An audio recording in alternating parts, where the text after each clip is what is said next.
The Edit drop-down menu contains all of the tools you use to modify elements in a drawing. Here I'm looking at a drawing from a planning office, and you can see I've got at the top of the Edit drop-down menu undo and redo. So if I click the undo, it undoes, it being dCAD, undoes my last drawing set, which was to hatch those two areas. I can of course redo that with the next option.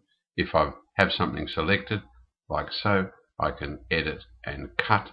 You'll notice that Control X works for that as well.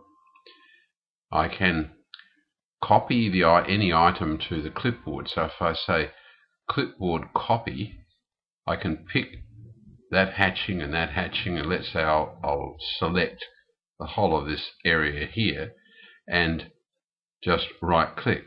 Nothing appears to have happened, but that information has gone to the clipboard. So if I started a brand new drawing and went Edit, Clipboard, Paste, the information that I selected in the previous drawing comes back to me.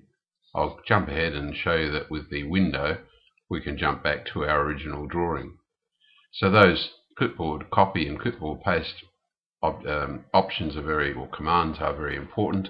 The properties box enables you to pick, say, hatching, edit properties. This will pop up the general properties of that object. We could change its color, the border color of it if we wanted to, the layer that it's on, and so on. You may notice that you can store a user number with that hatch pattern, and we can change its scale, its line type scale, the geometry, the angle, and so on. So there's a lot of use in knowing a lot of usefulness when you use the properties option under Edit. Attributes is used where you have a drawing that contains a block or a symbol where there's non-graphic information stored with it and we need to get at it. I don't have any in this particular drawing. Copy does the obvious thing, as would mirror. So if we select that, let's say now we're going to edit and copy.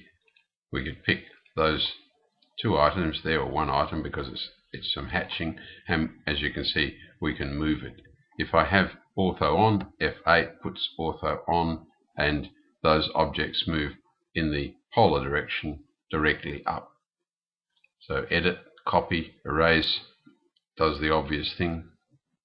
Edit and erase. Move, you just saw in action, works the same way as copy. Mirror, you select the objects first, right click, specify a mirror line, and if you hold the Shift key down, you'll leave the original objects in place so they get mirrored. What else have we got? Explode breaks up a complex symbol into its constituent parts. Join will join a couple of line segments together to make one compound line.